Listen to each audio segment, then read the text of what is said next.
Thank you all for joining us here today at Retail Revival, the digital conference for e-commerce and retail marketers, where we're putting the customer back in commerce. I'm Ross Williams, the Global VP of Retail at Emarsys. In this session, I'm privileged to be joined by Shane, Q Clothing's Chief Innovation Officer. He's a multi-award winning tech leader in the retail industry. We're going to be talking about supercharging contextual commerce with customer loyalty programs. I've had the lucky opportunity to work with Shane over the last 12 months on exciting projects, more of which we'll dip into throughout this session. Shane, please can you introduce yourself and give a bit of background on the Q Clothing business? Yeah, definitely. Thanks, Ross, and very happy to be joining you. So myself, I've been with Q for around 13 years. The business is women's fashion. So there's three brands amongst the Q business. There's Q, Veronica Main, and Dion Lee. There's a lot of history in the business. The business was founded in 1968. And the family and the founder, Rodney Levis, that started it all, is still with us today in the office pretty much every day of the week, still driving from the front. So really exciting sort of business. One of the things we really pride ourselves on is the fact that we produce most of our garments here in Australia. So it's very unusual in this day and age to produce locally, and we're the largest local manufacturer of fashion in Australia. So really exciting. It means that all of our designs that come out of our design room in Sydney, it means that we have the opportunity to get them onto the shop floor within as little as 4 weeks. So it's a really sort of exciting business to be a part of, and still kicking big goals over 50 years since it started. Cool. Thanks for that, Shane. I think it must have been about 12 months ago that you were having a similar chat for Retail Renaissance. There was loads discussed, lots going on at the time. Australia was experiencing the worst bushfires it had ever seen, and it was the beginning of the COVID-19 pandemic. You talked about how customers were shifting from offline to online and how Q had responded by doing things like turning stores into dark stores to maximize your inventory utilization, and also to ensure that you could keep up with online demand. You also talked about your unified commerce strategy, which helped you ensure that you were prepared to react for unforeseen events, as well as trade effectively in normal times.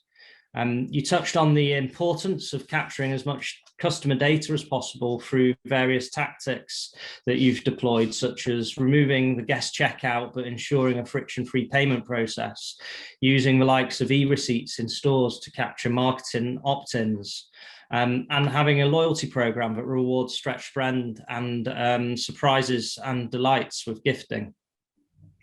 Finally, you discussed how you use data to spot opportunities across products, categories, channels, and inventory, and also monitor business performance around customer service. It was a really insightful session.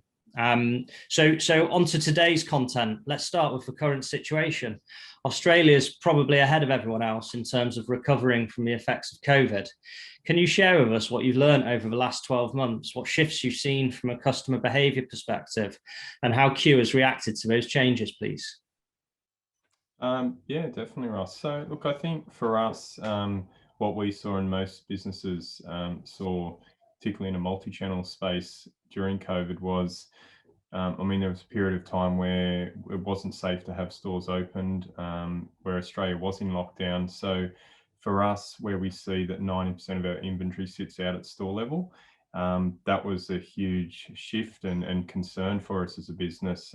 Thankfully, our unified commerce strategy and endless aisle, buy anywhere, fill anywhere, and our commerce anywhere strategy was well sort of placed.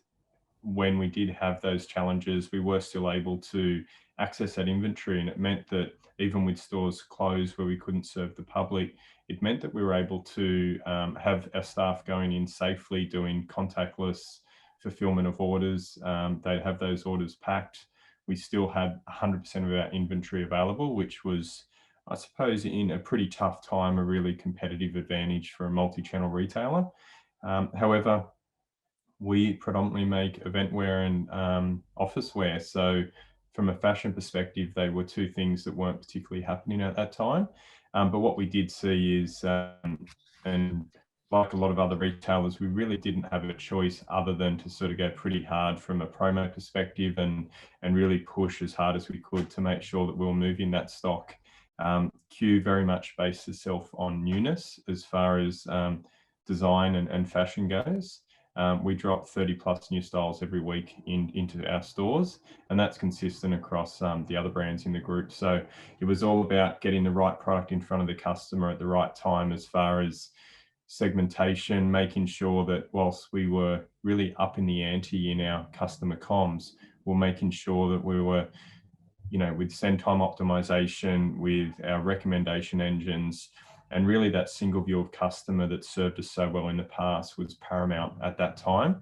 It meant that we're putting, whilst, as I said, we were up in the ante in the volume of email, it meant that we were putting the right products in front of the right customers. So that was really important. And that really, underpinned our strategy around looking to move that stock, but also making sure that we didn't devalue the brand at the same time. And that was, the strategy about tailoring our communication to the right customers at the right time. Sure. I can imagine that it was a pretty tough time getting through all of that. When you were talking to Alex last year at Retail Renaissance, you referred to what you call contextual commerce. I thought that was a really interesting idea. Can you unpack for our audience what contextual commerce means to you and what you're doing in this area? Yeah, definitely. So to me, contextual commerce is really about giving the customer the opportunity to, or the consumer for that matter, hopefully converting to a customer, the opportunity to purchase in the moment. So it's the idea that the customer who's interacting with us on any touch point, whether that be email, social media, on our website, or through other communication channels or touch points via our customer service team, or even our virtual stylist, which was something that we brought to market during COVID, where we had our staff in stores connecting with customers as they do today. It's been so successful. And it means that it's facilitating the opportunity to transact in the moment. If we talk about customers and their patience these days, it's the idea that if someone's looking at a product at any of your touch points or communicating with your teams, it's the ability to transact in the moment. And if you can't transact in the moment, you then hope that at a later point the customer can jump on a convenient channel for you as the retailer and not necessarily convenient for that customer, and hope that they transact and that they remember and they stay connected to the brand and the product. So contextual commerce really breaks down those barriers and facilitates a transaction there and then. Similar to what we're doing with the virtual styling, as I mentioned, it's the ability to build a cart within that session, trigger an SMS link with a mini cart to that customer, and giving them the ability to transact then and then within that session conveniently for them on a digital wallet, as an example of what we've done. We've also done things like express checkout or Apple Pay on the PDP page. So that's a customer that's looking at a product in the moment rather than having to go through a traditional checkout to make that purchase. And these are the sorts of things that the likes of subscription TV, as an example, the customers can watch what they want when they want it, similar to someone ordering an Uber or ordering food online. It's that ability to do it there and then, and them have really the options on how they want it filled, and that ultimate convenience. So for me, contextual commerce is a transaction in the moment. And I think as retailers, we need to make sure that we're keeping pace with the rest of the industry, or the rest of, as retailers, we need to make sure we're keeping pace with consumer behavior as it's changing across other channels. Yeah, sure. I mean, today's consumer, it's all about instant gratification and I suppose reducing those barriers that there are for them to transact with you. I suppose keeps them wanting to shop with you because it's much easier to do so. So I was lucky enough to work with you on the Wishlist project this year. Can you dive into some detail on what it is and what results you're seeing from it, please, Shane? Yeah, thanks, Ross. So, look, from my end, it was an amazing project to work on with Amasis. It was an idea that I had for a little while, and the idea was that first and foremost, how could we bring a best of breed wish list platform to market? And for us, that means what's important for the customer. So it was the ability to notify the customer when they added to a wish list online that the item was on sale, that it was low in stock. And in addition to that, the opportunity to let them know if an item comes back into stock. And that was a really important thing for us with the launch of our new winter campaign, where we lucky enough had some winners, as we call them in the business, that sold through within days. And it was the idea that we could then make a decision based on the data on being able to remake and know that there was a market for the product that we were going to remake, and notify all those customers in an automated fashion that those items were back in stock. And that was the baseline for us. And then the big piece for me was wearing one of my other hats as part of this project was to bring to market in partnership with Amasis, the Wishlist company. And that was the wish list that we've talked about and that integration with Amasis. But to really take it to the next level was to introduce the wish list into the multi-channel space. And for the majority of retailers out there, it's something that just hasn't been done. And this is the idea that if a customer comes into store, shows interest in a product, they're not quite ready to buy, it's the ability for our staff members to add to a wish list or create a wish list on the fly directly in POS that was integrated into that core wish list platform. So it means that the customer, whether the wish list originated online or was created in store, it means the customer has that full wish list availability online. But it means that now we can stay sticky. If we think about a customer that looks at a product online, there's opportunity to remarket and retarget, whether it be email, social media, banner ads, some of those things that might be a little bit more difficult in the not too distant future. But it's the ability for a customer to add an item to cart and an abandoned cart email, and all those retargeting opportunities. Now we can do the same thing in store. So if we think for most retailers that 70 to 95% of their business is in store, now we're creating opportunity and bridging the gap between physical and digital so that the business can remarket to the customers. And best of all, for our staff members, it's such an easy sell because we're providing a service for the customer to let them know when a product's on sale, almost sold out, or back in stock. And then what we also do that makes it a great customer experience is, rather than the customer taking photos of a swing tag or a garment and then hoping they look at it later on, which is pretty standard, customer behavior these days, it's the idea that we can add that wish list or those items to the wish list for them, and that they'll receive an email an hour later. It'll be personalized to say to them, thank you for visiting Kayla today in QVB. Here are the items that you looked at. Keep an eye out and we'll let you know when they're almost sold out or they're on sale.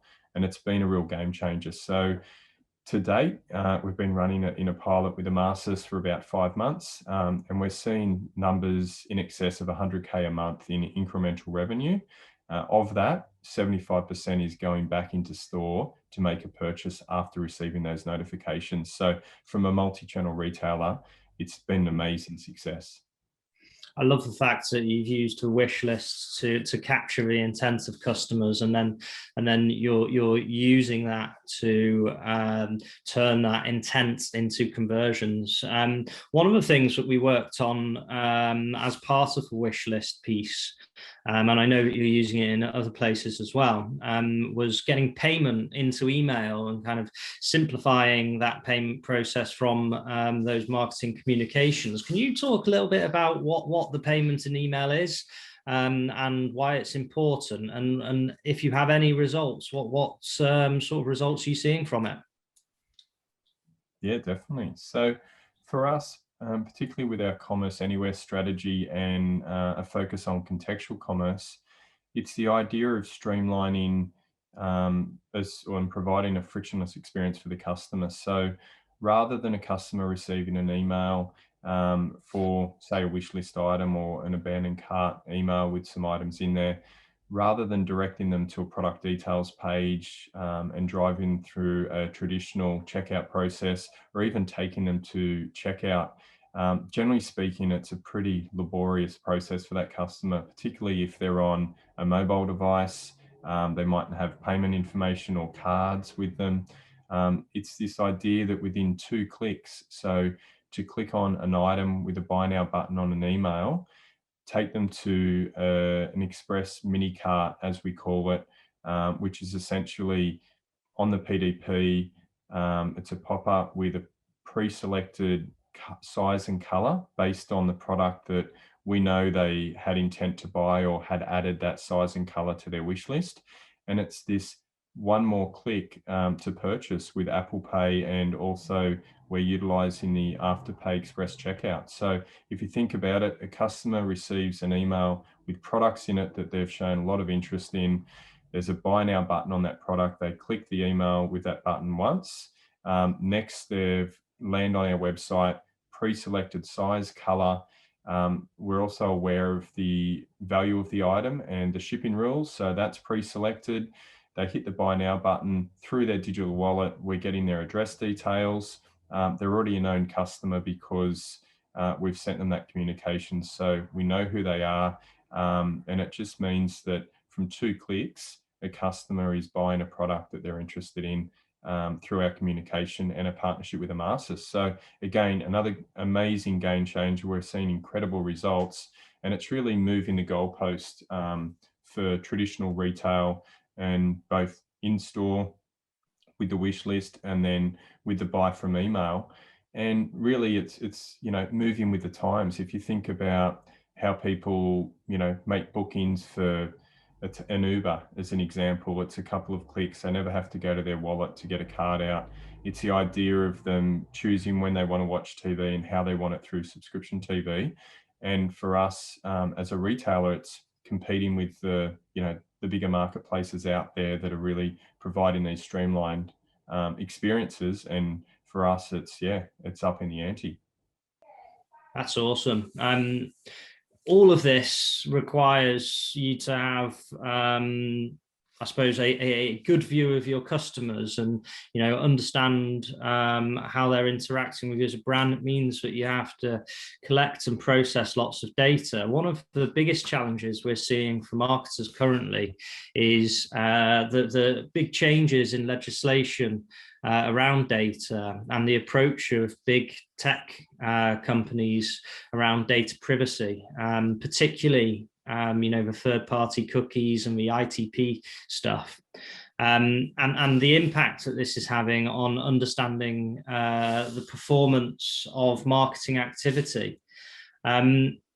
One of the things that you've done is you've put in a loyalty program, and you've got a really strong loyalty program as Q. Can you help the audience understand how it helps you understand your customers better, how it helps you better target your marketing activity and understand the performance of that marketing activity, please, Shane?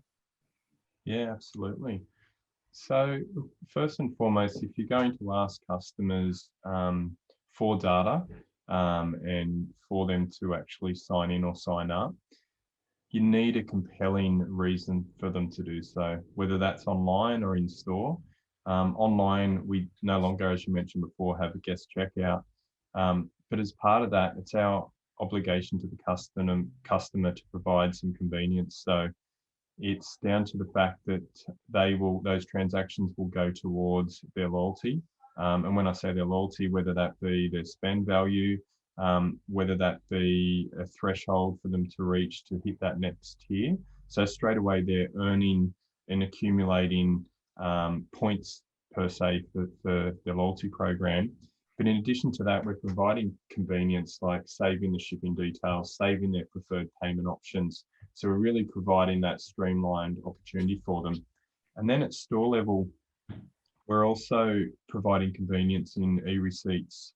We're providing convenience in the fact that that customer who makes a purchase online or in store, if they are a known customer and present that in store, or they're attached to the transaction, it means that that customer can see their full history online. It means that at any point in time, they can edit their preferred address details. It means if they're to place an order online, we know that information and we make it convenient. It means that if we do a store to door from store, so let's say a particular store doesn't have the size or color the customer is looking for when they're in store, we can process that transaction then and fill that across any of our stores. And then ultimately, it's about providing curated content for those customers. So we provide recommendations from Amasis across many touch points. One of which is when customers come into store to collect a click and collect order. Our teams are equipped with recommendations from Amasis. So they're ready. They have the full customer history, which that loyalty piece is doing a great job of. And if they're a known customer, not only is a history gate for them when they log in online and they can look at their purchase history and print out a receipt if they need to, but it's also really important for us providing that information to the recommendation engine from Amasis means that we can tailor the content better to them, whether that's recommendations on site, whether it's recommendations for click and collect, whether it's recommendations now that we push out through our tracking events with Ship It. And what's been really successful is the recommendations that we present our stylists with for our video sessions. So we offer a video styling session for our customers free of charge. Our team is equipped with the customer history. We ask the customer if they want to answer a few questions when they're making the booking. And then best of all, the team has the recommendations as well. So it means that for any of those sessions, the customer's ready to go. Our retail team is ready to go. Our stylist has that information. They've got a rack full of clothes that is essentially curated for that customer. So it's a really good blend of our stylists and I suppose their talent and understanding of the brand. They can, through having access to the customer history, they can really make sure that they know the customer in a lot of cases before they even jump on the call with them. And ultimately, it's underpinned by a great loyalty program. When the teams on the coalface in retail, in the stores, they need to have some compelling benefits to essentially, communicate to the customer to give them a reason to pass on their information.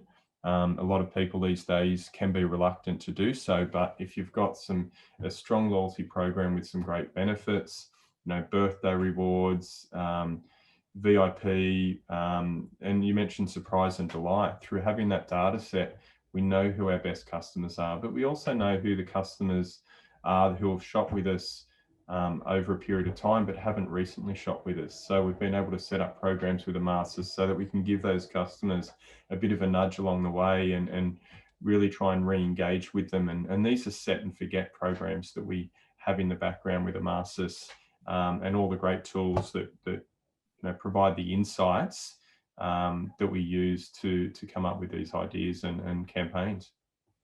I love the fact that you're not only using your data for all of the marketing activity that you just described there, but you're also creating that next level of service that really differentiates you as a brand.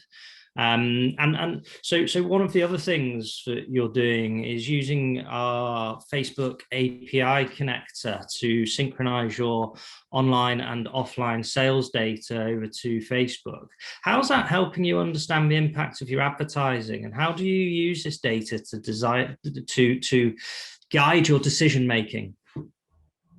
Look, it's been a really, really powerful tool for us and providing some great opportunities, because traditionally as a business, and I think like most other businesses out there, we're really looking purely at our online conversions and basically online engagement from a performance marketing perspective, particularly around social. So for us, we're really looking very one-dimensional historically at how we approach that.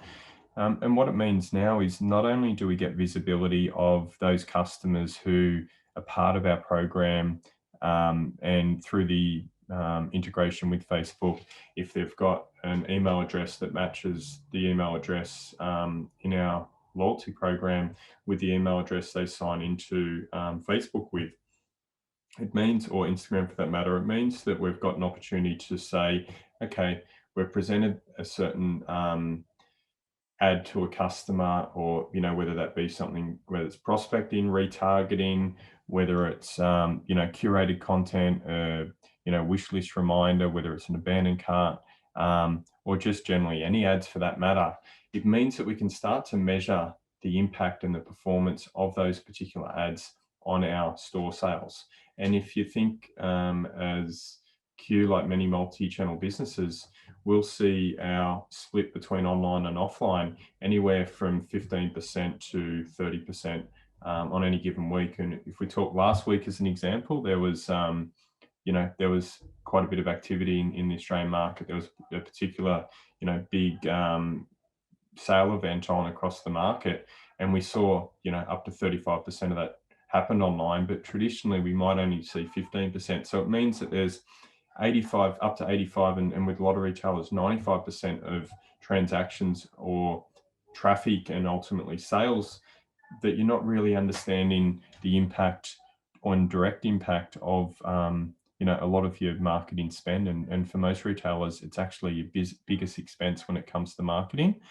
So now we've got the opportunity to really measure all of our advertising across that social space to really optimize for physical foot traffic and physical conversions. And we think, when we think of those splits that I just mentioned before, it's a game changer. Not only the visibility, but the opportunity to optimize.